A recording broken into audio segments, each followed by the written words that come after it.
welcome everyone to this week's Spiritual Reflections. And we're following on from last week. We have two of our respected guests, and we have Ertan Karpazlı and Mustafa Qureshi, both of them co-founders of Cezire Derneği.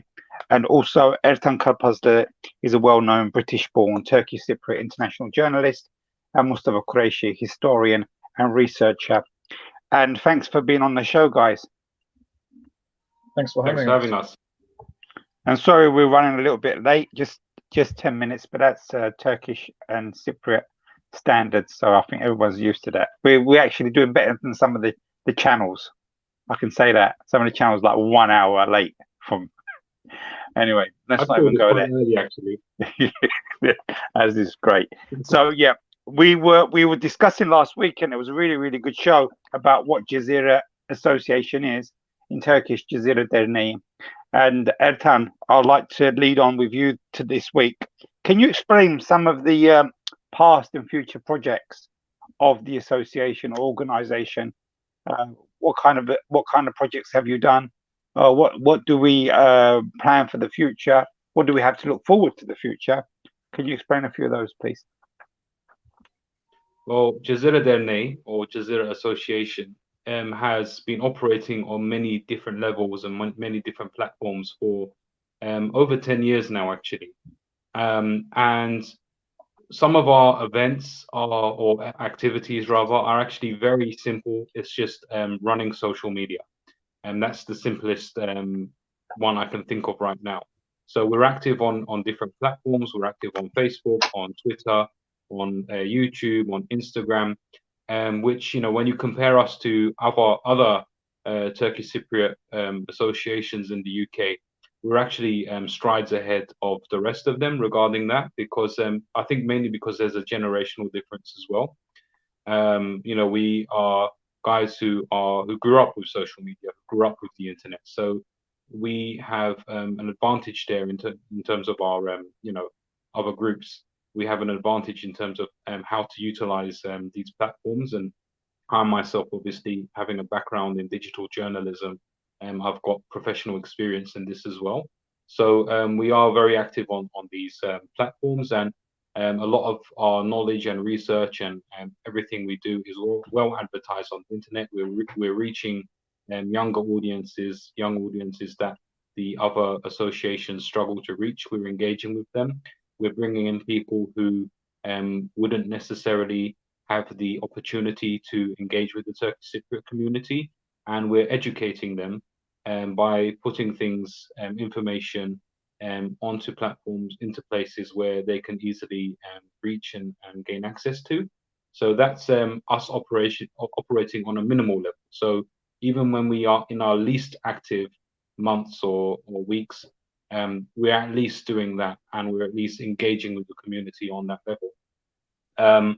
But in a more traditional sense, we do also organize conferences, seminars, and events where we actually get people together into a salon, where we lecture and discuss certain topics of our history or certain topics of our culture.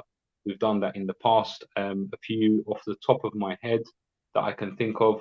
We discussed, for example, I think it was 2015, the Turkish Cypriots who actually participated in the Turkish War of Independence in the 1920s, which is a topic which is rarely discussed. Turkish Cypriots actually going abroad to help Turkey in their troubles. We have very recently, before the lockdown, we discussed the Islamic history, pre-Ottoman Islamic history of Cyprus. So we're going back 1,400 years. Again, a part of our history as the Muslims of Cyprus that is rarely discussed in an academic way. So we have those academic events for people who engage a lot more with the more intellectual side of things. Also, what makes us different to other associations as well is that we network and we operate across borders. We're not just a British Turkish Cypriot organization. We're not just a Turkish Cypriot organization based in Cyprus. We've had events in Britain, we've had events in Cyprus, north and south, I might add. We've had events in Turkey, we've had events in the Balkans. We've organized trips. We've met with prominent members of our community and members of other communities who can benefit our cause. For example, a couple of years ago, Mustafa went to Bosnia, where he met with one of the top imams of Bosnia. I myself, I've been to Western Thrace in Turkey. In Turkish, we call it Batı Trakya, which is the border. It's in Greece, and it's along the Turkish border, and it has a huge native Turkish population who have a lot of similar experiences and cultural similarities with Turkish Cypriots.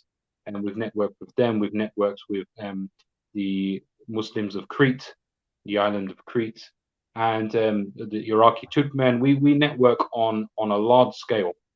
So we don't do lobbying per se, like many of the other Turkish Cypriot organizations. We don't lobby for the TRNC for the recognition of North Cyprus. There's enough organizations doing that with well-experienced people who know what they're doing, and we feel that it's not necessary for us to step into that field. And they're doing a fine job, and we support them in their efforts. But as an organization, what we are about is, first of all, getting Turkish Cypriots to recognize themselves as a people, as an identity, and getting them to recognize their own history. And at the same time, we're trying to promote Turkish Cypriots to other societies, societies that have a reason to work with us, a reason to get to know us. We're raising this awareness as well. So in a way, in our own way, we are doing a bit of lobbying as well. And actually, our form of lobbying, you could say, has proven actually to be very effective regarding Turkish Cypriot issues. So one issue I can mention is a campaign that we ran at the beginning of 2020. We also run online campaigns as well to preserve and protect Turkish Cypriot rights and heritage on the island of Cyprus. So some of you may have followed this, but at the beginning of 2020, there is a historic Ottoman mosque in the south of Cyprus, in the city of Larnaca, called the Zuhuri Tekkesi. And this mosque had been earmarked by the Greek Cypriot municipality of Larnaca to be redeveloped, to be gentrified. And within their plans, there was they were going to include restaurants and bars and the like within the compound of the Zuhuri Tekkesi, which for us as Turkish Cypriots, who are the rightful heirs of this heritage site, this was an act of disrespect regarding our places of worship, regarding our history and heritage on the island, regarding our culture. Not to mention the fact that the compound includes a shrine of a famous Muslim, a saint, who once lived in Cyprus. And as Turkish Cypriots and as the Muslims of Cyprus today, it's our responsibility, no one else's. First and foremost, the responsibility falls on us to protect this heritage site. Now, the Greek Cypriots, obviously, they weren't aware when they were making these plans. They weren't aware of the sensitivities to the Turkish Cypriot community. They weren't aware of how important this site was. So it was our job to make them aware. And one way we did that was some of the people that we had lobbied with in the past, Turkish Cypriot and non-Turkish Cypriot alike, we mobilized these people to get an effective result in which the Greek Cypriot side actually winded up backing down from their plans to gentrify the area and winded up taking Turkish Cypriot Imam, Shakir Alemdar, who is the Mufti representative in southern Cyprus. They winded up taking him as a consultant, which is actually his job. And through dialogue with him, they decided to gentrify the mosque within respect to its cultural, historic, and religious character. So they weren't going to build bars and restaurants there. In fact, instead, it's going to be refurbished, let's say, along its more how it was traditionally, because obviously the mosque had decayed over a long period of time. And what really helped us in this situation to get the Greek Cypriot municipality of Larnaca to take us seriously, besides our direct efforts to communicate with the municipality, was actually the fact that we opened the petition, the public petition, where we raised awareness about what was happening to this mosque. And lo and behold, I can't remember the exact figure, but I believe it was over 2,000 people in a matter of a week. Over 2,000 people signed this petition. And the way we got 2,000 people around the world to sign this petition was thanks to our previous efforts in 10 years of reaching out to these different communities, and predominantly Muslim communities, but more specifically communities that have similarities to us, communities that understand where we're coming from. So again, the Bosnian community, the Western Thrace Turks, the Cretan Muslims, the Iraqi Turkmens, the Uyghurs of East Turkestan, Xinjiang in China. We had built these relationships over a long period of time. We kept in touch with these people, and we proved that our efforts were not futile. We were able to get these people to support us when necessary. And that was, for me, that was a wonderful experiment. And it went a lot better than I expected. Which goes to show that we have these allies out there, people that are willing to support us as Turkish Cypriots. It's just a matter of how to speak to them, where to find them. And when push comes to shove, I fully believe that if necessary, these people will support us again, the same way that we offer our support and solidarity to them as well. So we operate on that level as well. Not to mention our prime function, which is actually to conduct historical research to protect and preserve our history so that it can be passed on to future generations. And as for future events, we had a number of events in the pipeline, but obviously that got disrupted by the coronavirus. We do have a few more seminars that we are discussing privately among ourselves. So we do plan to repeat certain feats that we achieved with the previous seminar in February, which was held in the TCCA building. But we are continuing, albeit at a minimal effort right now, minimal level. We are continuing to operate on social media. We are continuing to participate in shows such as this one, where we get to talk about Cezire Derneği, its activities, where we get to educate some of the people about their culture, their heritage, and their background. And really, well and truly, 2020 has been a wonderful and fantastic year for us as an association, in that we have stepped up our game to comfort our community during this time where a lot of people have actually had the time to stop and think about, hold on a minute, where do I come from? What do I belong to? Where do I fit in this grand picture? And it's just been absolutely wonderful to be able to be there for these people and answer their questions. And hopefully we can do that throughout this program as well. Thank you so much, Edtan. Edtan, I'm going to come back with you, so do stay there. And thanks for giving us that insight.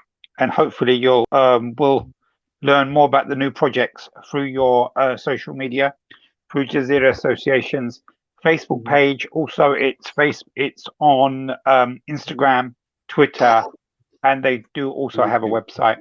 Can I just add, sorry, that for those of you who have not been fortunate enough to attend our previous seminars and interviews that we've conducted about Turkish Cypriot history in the past, we have recorded a lot of our events on camcorder, and we've uploaded them onto YouTube. So go to Cezire Derneği's YouTube channel. You'll find a wide range of material in English and Turkish there to kind of catch up on our work and maybe learn a bit about yourself and your heritage. Thank you. Definitely. And maybe we could do the seminar again, a live seminar maybe this time. Think about it, guys. Might be good, and then people can interact as well. You probably get a lot of people watching and people asking questions as well. So we're now 25 past 6 o'clock, and we are going over to Mustafa Qureshi. Mustafa, last week you was giving us lots and lots of information about Cezire Association, and one of the questions that we didn't have time to ask was, how do you research? Turkish Cypriot history? It's something that I do with a lot of passion, and it has taken me many years, but it's something I love to do. However, I'm meticulous in that I want to get primary sources, and I don't want a one-sided view either. As was made clear in the previous show, my speciality is in the Muslim heritage of Cyprus and that of Turkish Cypriot. And I gave the example of how modern historians within our community are heavily reliant on secondary sources by foreign historians, predominantly those in the Occident, in the English-speaking world. So what I do, I have taken the effort to learn things like Ottoman Turkish and find primary sources. So what I do is, I mean, Ottoman sources aren't easy to find, but I can give you an example of how I actually go through my research. Please. So here is an extract from Tarihi Selamiki. And as you can see, there is the Ottoman writing on there. And I pencil the Latin equivalent just above the transcription. Wow.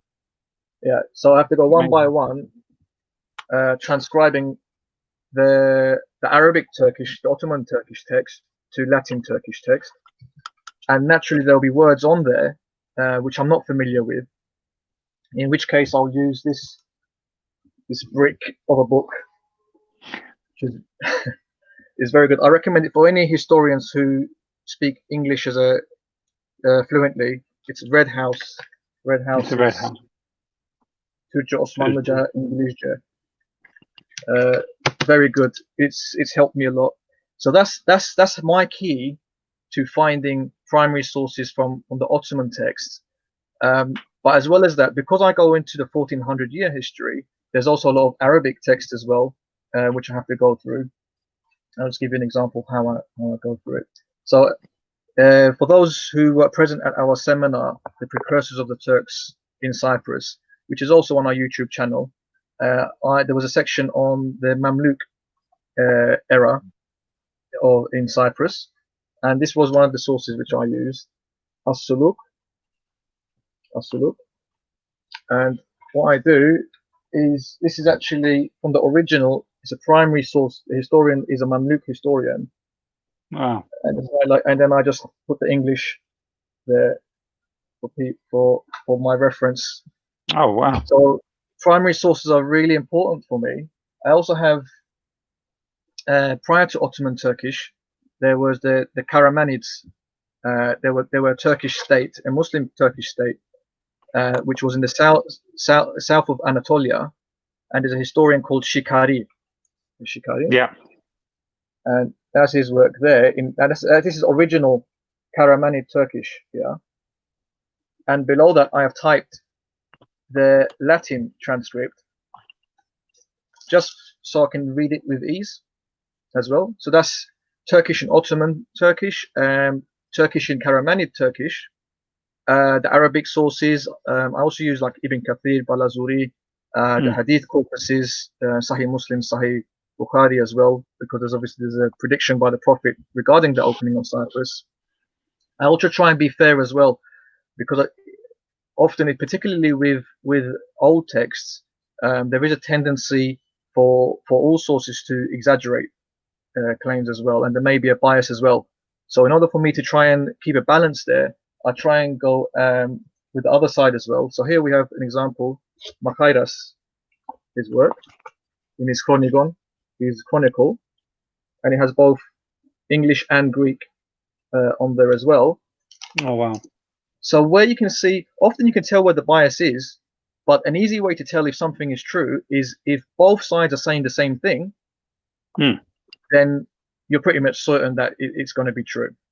I also use modern Turkish scripts as well, from the eras, like newspapers from the relevant eras as well. I do use some secondary sources as well, because they often will be able to find new sources be able to. It will be interesting to find the opinions and how they process the information as well. So in this last seminar that I gave, I said that Cyprus became a vassal state of the Mamluks, and I gave the primary source there. And we have David Nicole here in his Mamluk Asgari. Very easily, you can see a map here in which Cyprus is shown as a vassal state of the Mamluks.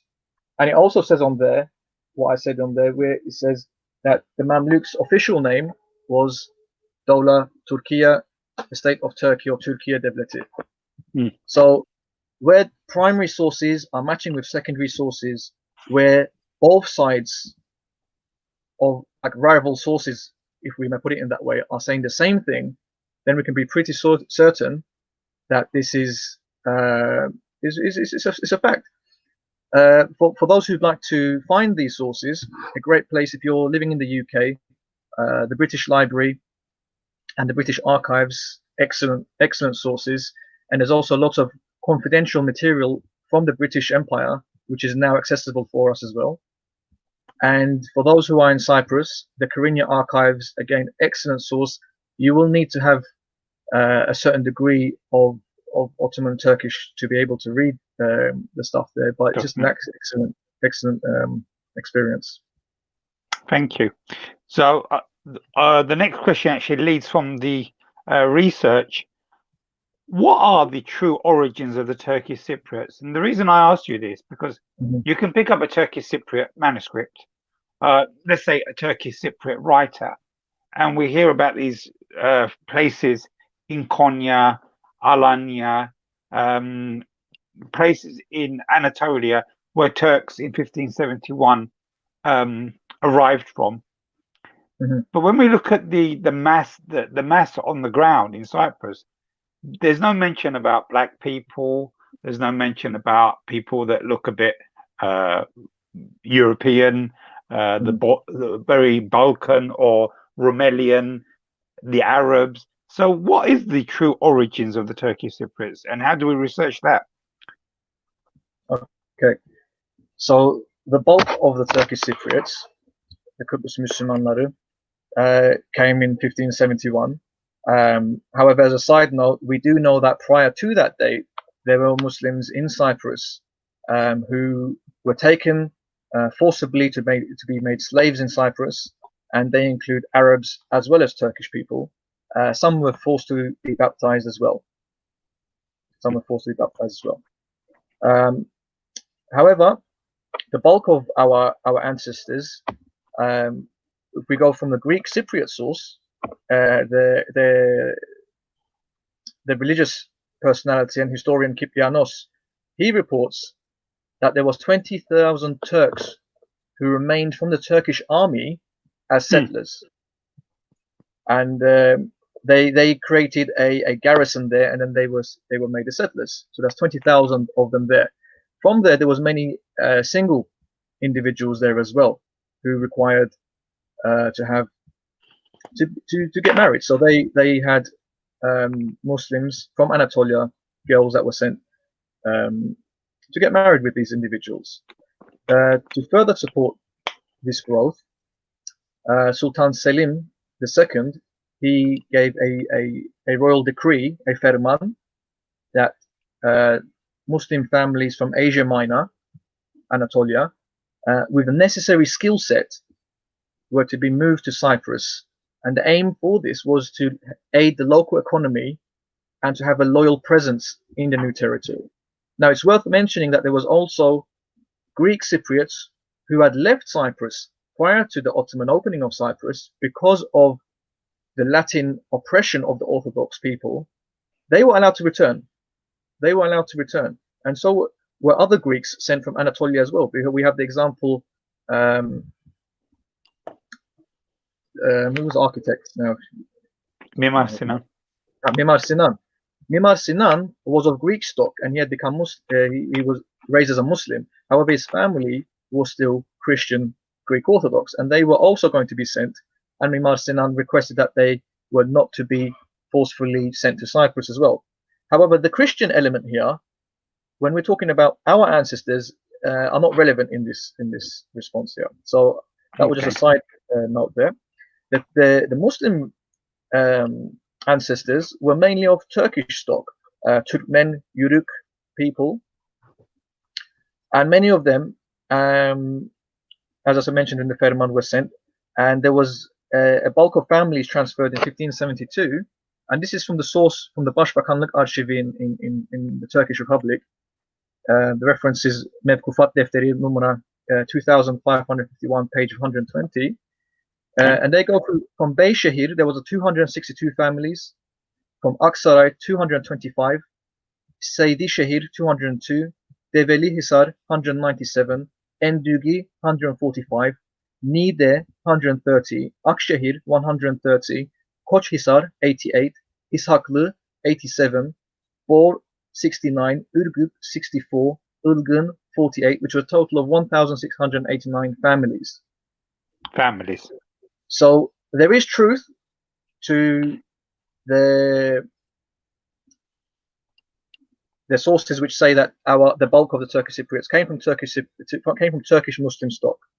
Now you mentioned something interesting, that you see black people, you see people that look like me, you see people with fair skin, blue eyes, and they're all in this plethora that we categorize as Turkish Cypriot. The reason for that is that the migration to Cyprus didn't stop in 1572. It continued. It was part of one country. So it's very normal that we have many Arabs that came to Cyprus, and our dialect, and Ertan actually mentioned this in one of the talks, that our grammar and many words that we have incorporated, and foods as well, such as molahia, have actually derived from the Arabs. This is not surprising, because Egypt, Lebanon, Palestine, and Cyprus were all the same country. It was all part of the Sublime Ottoman state. So it's no wonder that we have that. Regarding the black people, some were free blacks. So some of them came as a result of being part of the Ottoman, being citizens of the Ottoman state. And there were others that came as slaves as well, and they were Muslim, and they were owned by other Muslims as well. However, it's worth noting that it was not only black people who were taken as slaves as well. There were also white slaves who came into that community of Muslim Cypriots. Some conversions did occur, however, it was not as common as other places. For example, in Anatolia. I'm gonna come to that, Mustafa. Sure. Okay. So don't spoil the show. That's gonna be my next question to you. But to clarify, although we have additions of other communities, some of which are very obviously not of Anatolian stock, the Turkish spoken, and Louis Salvatore in 1873, when he visited Cyprus, he recorded that, and I quote, "The language of the Turks in Cyprus is very pure. They say it is the best after that spoken in Constantinople." Yeah. In 1896, in Kamusul Alam, it says in the Ottoman Turkish, ahalisinin sülüsani Hristiyan ve bir sülüsü İslam olup, Hristiyanları ekseriyet üzere Rum ve Müslümanları Türktür. Binaenaleyh Cezire'de iki lisan söylenir. Rumlarında çoğu Türkçe ve Müslümanların bazısı Rumca bilirler. And in English, that means the population is 2/3 Christian and 1/3 Muslim. The Christians are mostly Greek, and the Muslims are Turks. Notice here, he says the Christians are mostly Greek, but when it comes to Turks, he says, and the Muslims are Turks. Furthermore, 2 languages are spoken on the island. Most of the Greeks can speak Turkish, and some of the Muslims know Greek. So when we look at who the Turkish Cypriots are, we cannot look at it from the lens of how our grandparents were, or how the Turkish Cypriots transformed during the British era.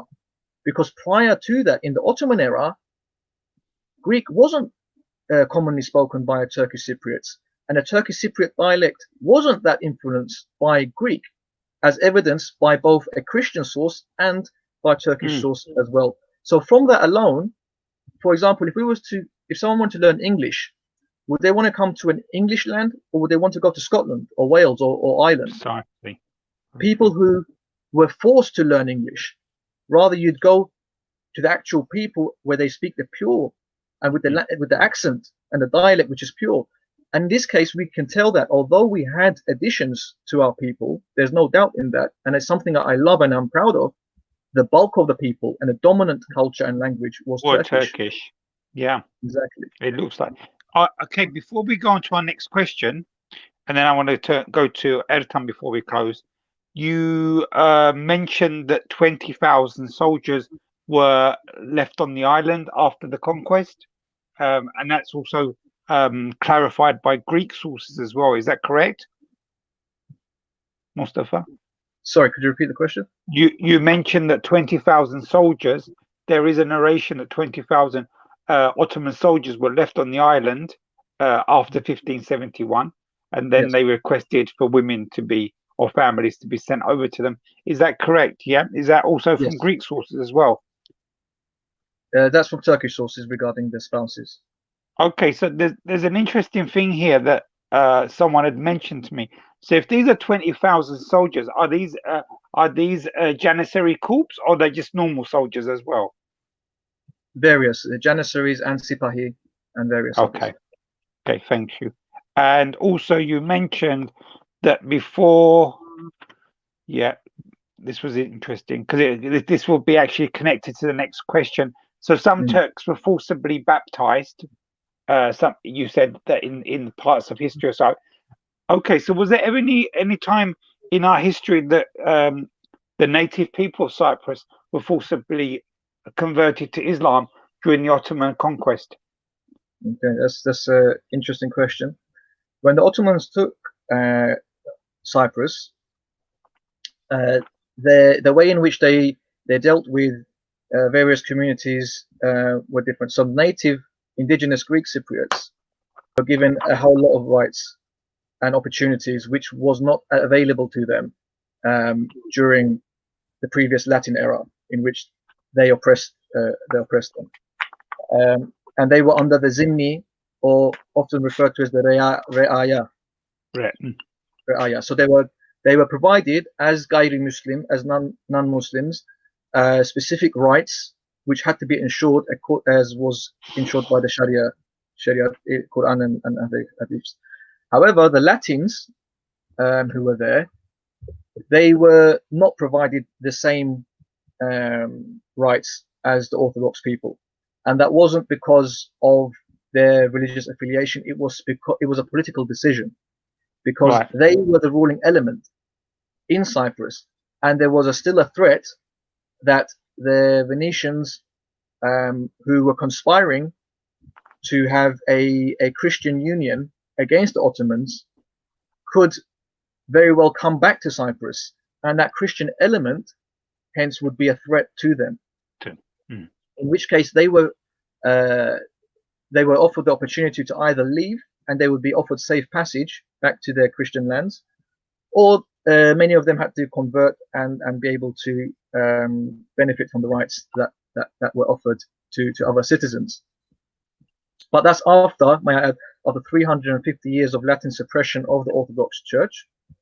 When we go to Cyprus, we notice that churches like Lala Mustafa Pasha, Selimiye Mosque, have a very Gothic, have a very Western look about them, and that's because they were Latin Catholic churches.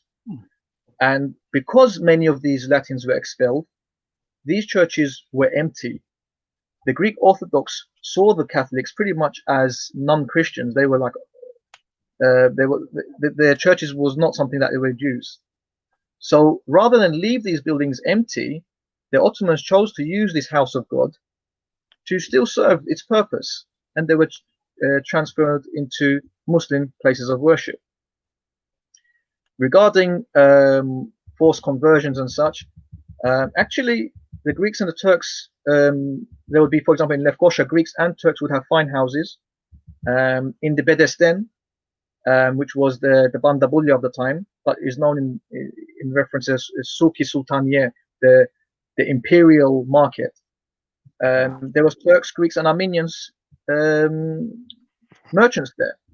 The Greek archbishop was perhaps arguably the most powerful man on the island, more powerful than many Muslims. He lived in a palace, The village of, for example, Aradipu had an imperial, had official right to keep pigs, although there was a prohibition to keep pigs in Muslim lands. But this was allowed to them because they were Gayri Muslim. The Ottomans helped redevelop the Orthodox Church, and I'll give you a very good example as well regarding, because that's quite a macro example I've been giving. I'll give you one regarding a husband and wife. I'll read the transcript I'll read the official as well, simply because so people know that I'm reading from primary sources. Yes, please. It says, oldu ki Mahmiye-i Lefkoşa sakinlerinden Yusuf bin Muhammed nam kimseni Meclis-i Şer'de zevcesi Meryem bint İlyasi nam zimmiye müvacehesinde takriri kelam ve tabir-i anil meram edüp zevcesi mezbure Meryem kafire olup dini İslam'a davet eyledip de razıya olmadığı ecilden talak-i selase-i ıtlak eyledim ve bade del yevm benden boş olsun dedik de mezbure Meryem Hatun mutallaka olmayan vakı-ı ülhal bir talep kayıt olundu. Mouthful there. The translation of which is Interesting. Yusuf, son of Muhammad, resident of Nicosia, present at the Sharia court, says before his wife Meryem, daughter of Ilyasi, the Greek, a non-Muslim citizen, my wife Meryem is an infidel. When I invited her to the religion of Islam, she did not agree. So for divorce, I repudiated her 3 times and I am divorced. Meryem is a divorcee. The reality of the situation has, by request, been registered. So this is a personal situation here, a domestic situation where the husband has wanted his wife to become a Muslim, and she refused. She refused. She refused, and he didn't. Although in Islam and in the Ottoman Empire, you could take a Christian wife. But in this occasion, the lady actually refused. She had the right to refuse. And because the husband wasn't happy, they divorced. So this says 2 things. One is that the Christians were not forced to become Christian. And the second is that there's divorce. This seems like a very liberal and modern idea for people in the West. But in the Ottoman Empire, we see that it was fine. Herschel in 1617, a Western historian, he mentions that conversion was limited. In fact, he says that, and I quote, very many of them wish to turn Turk, but many are rejected. So there was people actually trying to register as Muslims and they weren't there. Mariti, another source, says that the Turks have a mullah and the Greeks have an archbishop and 3 bishops. The Maronites have an archbishop. The Latins have 2 curates, one of the French, another for the Italian colony, everyone being free to allow his religion. Yeah, amazing. So we've got about even 10. Sorry, I'll just finish off with Kiprianos. Sorry, I'm taking time, but I just want to really emphasize it's good because it's really because the next question is going to be relevant to this as well. Kiprianos, in his Historia, in his chronological history of Cyprus, which was printed in 1788. Now, Kiprianos was a Greek Cypriot who didn't like the Ottomans, but even he was compelled to admit that the Greeks preferred to be subject to the Ottomans rather than the Latins. Yeah, of course. And just finally there, because there was a point that was mentioned before, and it's a shame that people have a misunderstanding here. They say that people would want to convert because they had to pay the jizya tax. Now, the Muslims, however, had to go on military service and would go on wars across the Ottoman lands. The Christians were not subject, did not have to go on this. They were not allowed to go on military service. They were fine. They were free. And the Muslims had a tax which the Christians didn't pay. Zakat, 2.5% of your annual wealth must go to charity. So it's not fair when we say this. And also the jizya is only for healthy working men. Women did not pay jizya, children did not pay, and the elderly did not pay either. So I just wanted to finish with that point. I think it would help to also just the public to know that most of the time, the tax on the non-Muslim population was collected by the Orthodox Church as well. So it was quite a good income for the church So that's why in Cyprus you see lots of churches as well, because they actually use this money. And in the early 18th century, you see this kind of building of so many churches around the island as well, new churches during the years of the Tanzimat from this money, from this source that they've been collecting. So the archbishops became quite wealthy. In a couple of minutes, can you tell us what does the term Lino Bambagi mean? Yeah, okay. In a couple of minutes. Wow. Lino Bambaki literally translates to linen cotton.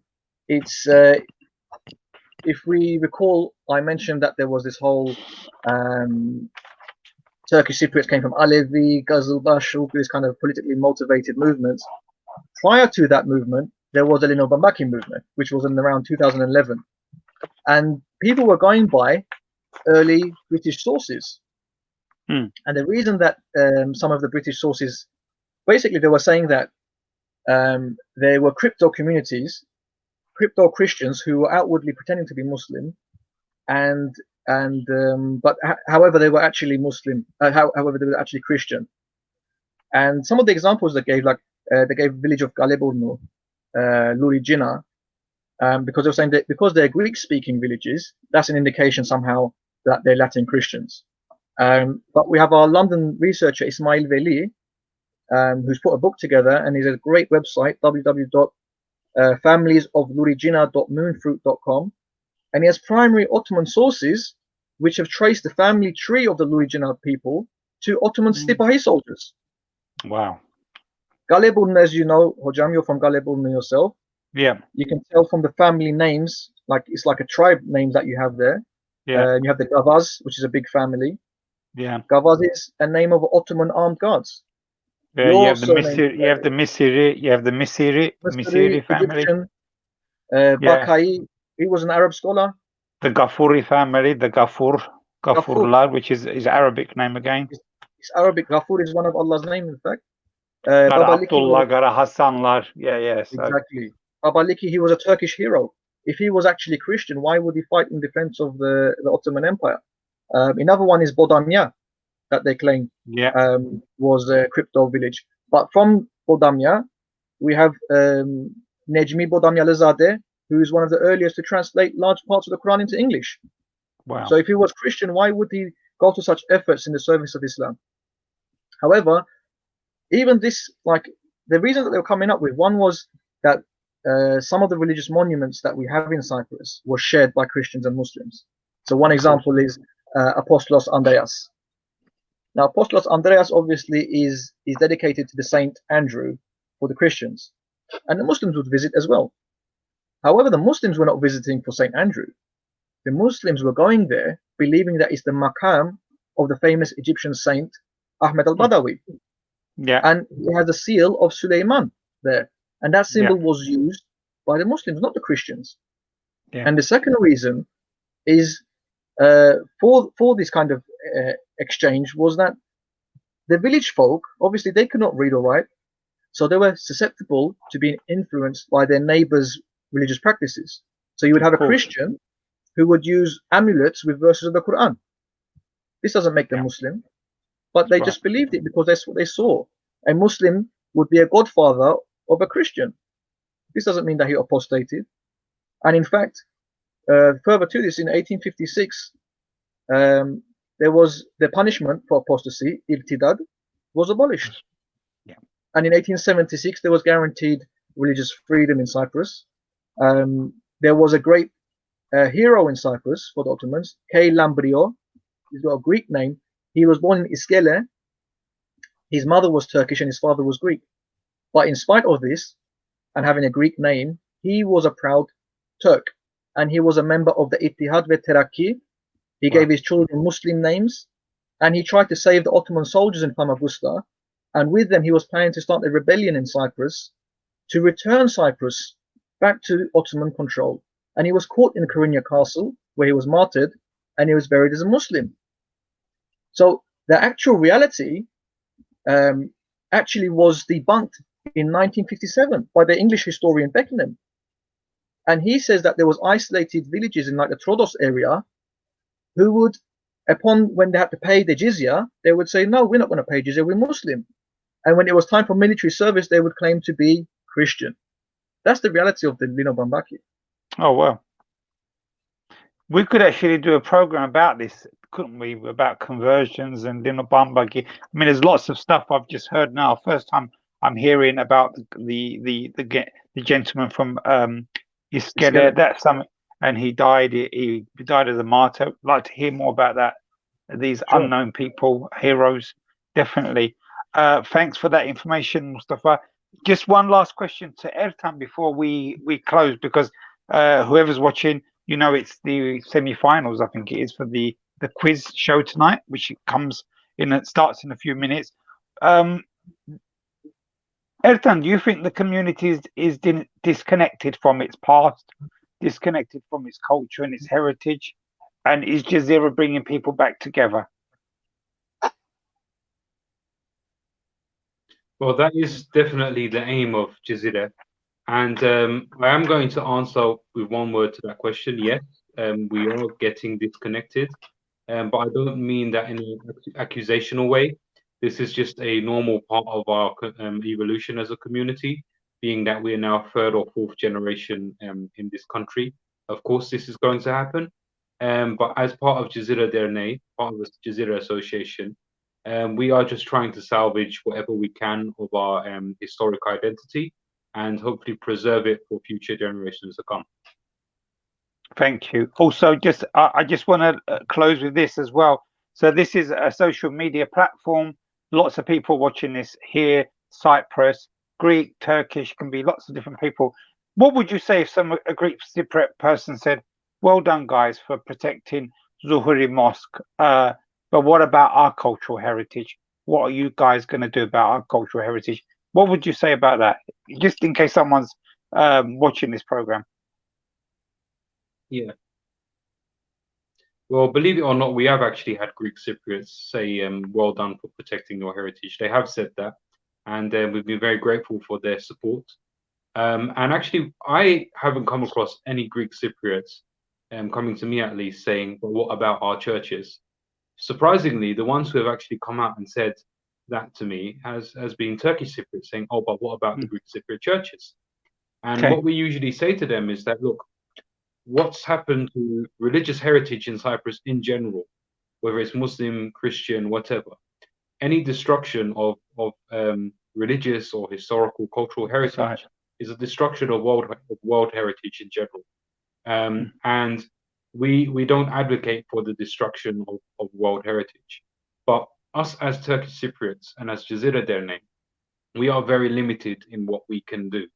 And we unfortunately we don't have the power to defend every single place of worship in Cyprus. So what we are doing is we're starting first and foremost with our own places of worship and cultural heritage sites. And anyone else that wants to defend their own cultural heritage sites, they're more than welcome to. We're not against that at all. If they want advice, if they want support, we'll happily give that to them.